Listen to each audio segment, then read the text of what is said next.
नमस्कार दोस्तों, आपका स्वागत है हमारे चैनल धर्म संसद लाइव टीवी पर।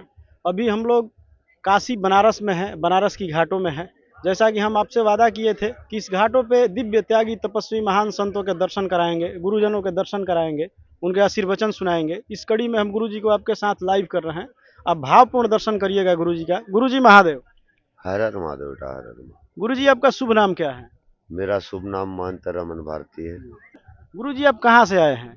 मैं नर्मदा खंड में विराजमान रहता हूँ और वैसे यहाँ प्रयागराज में महाकुंभ में आए हुए थे और वहाँ से महाकुंभ के बाद में माँ गंगा का स्नान, संतों का मिलन, धर्म सभाएं होना, पुण्य पावन माँ गंगा के तट पर सभी भक्तों के लिए कामना करते संत लोग और हवन पूजन इत्यादि चलते रहता है। अभी क्या है, हमारा वहाँ श्री पंचदश नाम जूना अखाड़े में हमारा अलग दरबार है। वहाँ से भी यहाँ पर भी अनक्षेत्र चलेगा। ये हनुमान घाट है अभी जहाँ हम विराजमान है। पीछे जूना अखाड़ा है ये हमारा। ये सामने माँ गंगा का पावन तट है और इस पावन तट पे आने के बाद गंगा का में किया हुआ पुण्य गंगा के गोद में वो स्वर्ग तक लेके जाएगा और यहाँ किया हुआ पाप वो साला नरक तक जगह नहीं दिएगा। ठीक ना। तो यहाँ आने के बाद में क्या है, मुख से राम तन से सेवा हो तो हाथ से दान, यानी कि हमको मुख से राम भजन करना ही चाहिए। इस भूमि पे आए तो ही हमारा जीवन में कल्याण होगा। ठीक है, हम कहीं पर भी हो हमारा भजन स्मरण होते रहना चाहिए।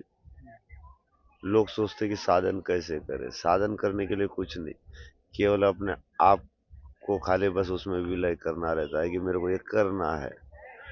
करने से कहने से कुछ नहीं होता, करना पड़ता है।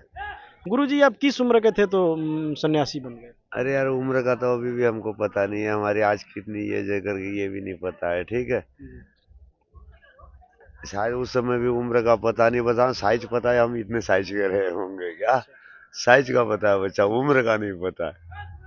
गुरुजी जो आज की नौजवान पीढ़ी है जहाँ भोग विलास में व्यस्त है, आपके मन में ऐसा क्या भाव आया कि आप? हाँ, शायद की साधारण भाषा में बताना चाहता हूँ, जैसा कलयुग आते रहेगा इसका अंतिम चंद्र पहुंचते रहेंगे वैसे इनके भोग विलास ये बढ़ते रहेगा। इनका तन पे उजला कपड़ा और अंदर काला मैल। ठीक है, उन काले कौवे से, उस सफेद बुगले से वो काला कौवा अच्छा कि काव काव करके तो ठीक है कि वो सामने चोच मार के नरक खा रहा है। वो बुगला भगत वो सोचता है कि इधर मच्छी खाने के बाद में सोचता है कि कुछ नहीं खाया क्या। तो ये समय का प्रभाव है, जैसा जो देखेगा जिस चश्मे से वैसा ही नजर आएगा। ठीक है, किसी को मैं नंगा नजर आ रहा हूँ तो किसी को ये किशोर का रूप नजर आ रहा, तो ये एक अपनी अपनी दृष्टा है देखने की।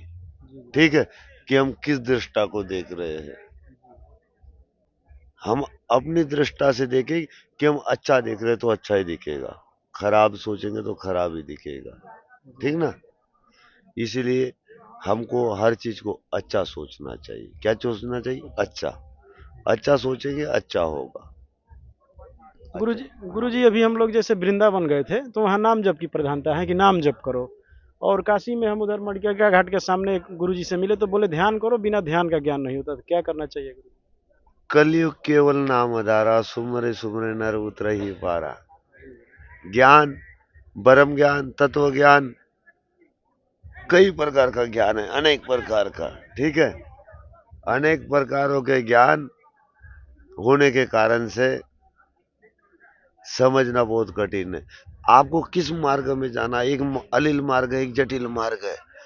आपको जाना किससे, ये साधक को तय करना है। क्या करना है? साधक को।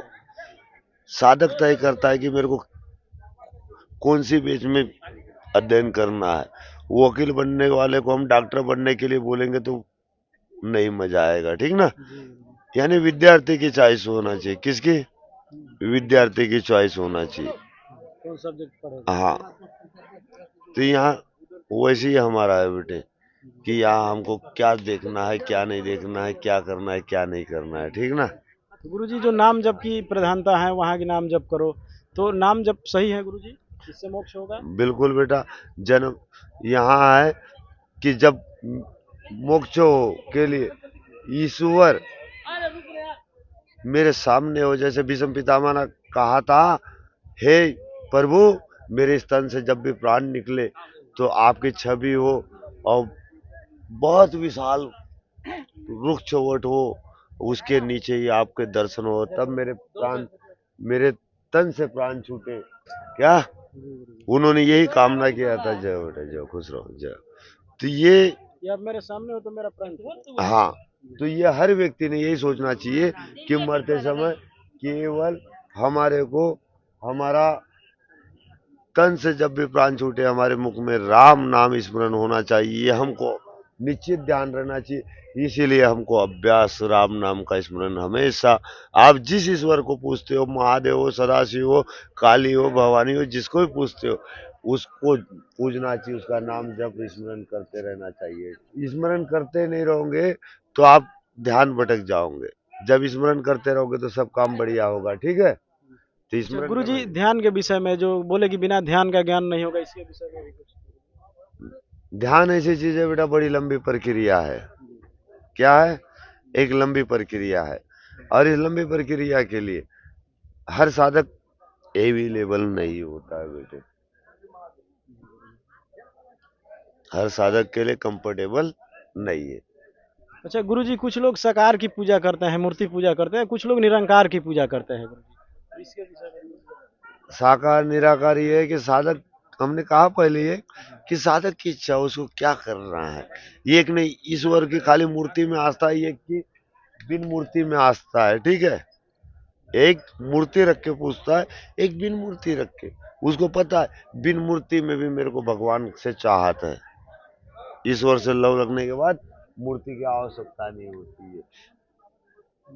जब ईश्वर से लो लग जाएगा तब बेटा मूर्ति की आवश्यकता नहीं पड़ेगी। जब तक कथाओं का अध्ययन जरूरत पड़ेगा, जब तक हम में ज्ञान प्राप्त नहीं होगा। ज्ञान प्राप्त होने के बाद में कथाओं की आवश्यकता नहीं पड़ती है। ठीक है गुरु जी, भूत प्रेत होते हैं गुरु जी? यार, मेरा मानना नहीं, मैं अंधविश्वास में श्रद्धा नहीं रखता हूँ। मैं स्वयं अपने आप को बहुत मानता हूँ। कदा योगी कदा भोगी कदा पिशाच विशेष्य नग्नस्य। क्या मैं कभी पिशाच की तरह, कभी भूत की तरह, कभी योगी तो कभी भोगी की तरह नजर आ सकता। खाली देखने वाले की दृष्टा होना चाहिए, ठीक ना, और कुछ नहीं। अच्छा गुरु जी, ऐसा देखा जाता है कुछ लोग हैं कि कुछ रुद्राक्ष प्रकट कर रहे हैं, नींबू पर, ये हाथ की सफाई है कि क्या है? अब मैं इन विषयों पे कुछ नहीं कहना चाहूंगा, क्योंकि किसी का दिल दुखाना मेरा कोई धर्म नहीं। ठीक है, अपने सामने कर नहीं सकता, ये हमको पता है। गुरु जी, जैसे वृंदावन में भगवत प्राप्ति की बात करते हैं और हमारे काशी में मोक्ष की बात करते हैं, जगह का प्रभाव अलग अलग। क्या जगह का प्रभाव?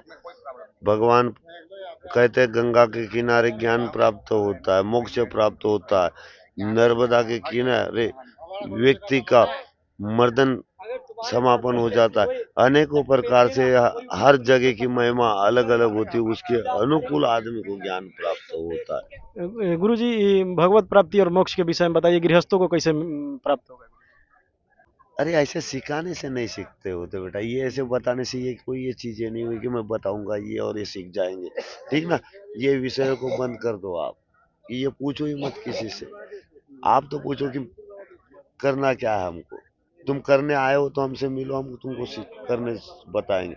पर तुम पूछोगे कि ऐसे हो रहा है तो शायद नहीं।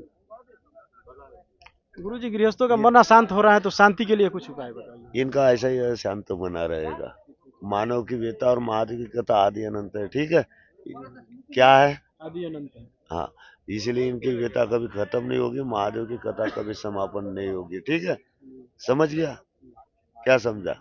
इनका बना रहेगा, इसी तरह चलते रहेगा। हाँ, ये ऐसे ही चलते रहेगा। तो कुछ आशीर्वचन गुरु जी, क्या करना चाहिए गुरु जी कुछ नहीं करना गृहस्थ में चाहिए, रहते हुए? केवल भगवान का भजन करो, अच्छा, इसके अलावा कुछ नहीं करना है। ठीक है बच्चा, भगवान का भजन करो, इसके अलावा कुछ नहीं करना है। गुरु जी से हम लोग सुने हैं गिरनार पर्वत के बारे में, गिरनार पर्वत में हमारे हजारों गुफाएं गिरनार, हैं। गिरनार में आना, वहीं की तो महिमा वहीं सुनाएंगे। ठीक है, अगले साल देव उठनी 11 पे आना, वहीं हम मिलेंगे, वहीं आपको गिरनार की कथा सुनाएंगे। ठीक है, गुरुजी हम लोग ये चाहते हैं कि जिसे हजारों उसमें गुफाएं, हजारों दिव्य नागा साधु आप लोग जैसे रहते हैं, जिनके पास मोबाइल घड़ी भी नहीं रहता, कैसे जानते हैं कुंभ लग गया और कुंभ में सटीक समय पे चले आते हैं? अरे भैया, भगवान है, ईश्वर है। ईश्वर पता नहीं किस रूप में विराजमान है। पहले फोन नहीं थे तो फिर भी पता लगता था ना। ठीक है, हमको पता है कि हम यहाँ आए थे इतने साल में, जय बच्चा खुश हो जाओ, हर हर महादेव। तो हमको पता है कि हमको यहाँ आए तो हमको ऐसे करना है, हमको भजन करना है। भजन करेंगे तो सब कुछ पता लग जाता है कहाँ है। ठीक है, अपने योग साधना से पता करके फिर सटीक समय पे आ जाते हैं। बिल्कुल सिद्धों का यही काम होता है बच्चा। जो सिद्ध होते हैं वो स्त्रीक समय पे खुद अपने आप को कहाँ विराजमान है होना है वही होता है। दोस्तों अभी हम लोग बनारस की घाटों पे हैं और घाटों पे आपको दिव्य नागा तपस्वी गुरु जी का दर्शन करा रहे हैं। आपने भावपूर्ण दर्शन किया, आप हमसे जुड़े रहिए, मिलते हैं अगले वीडियो में। तब तक के लिए हर हर महादेव, महादेव गुरु जी।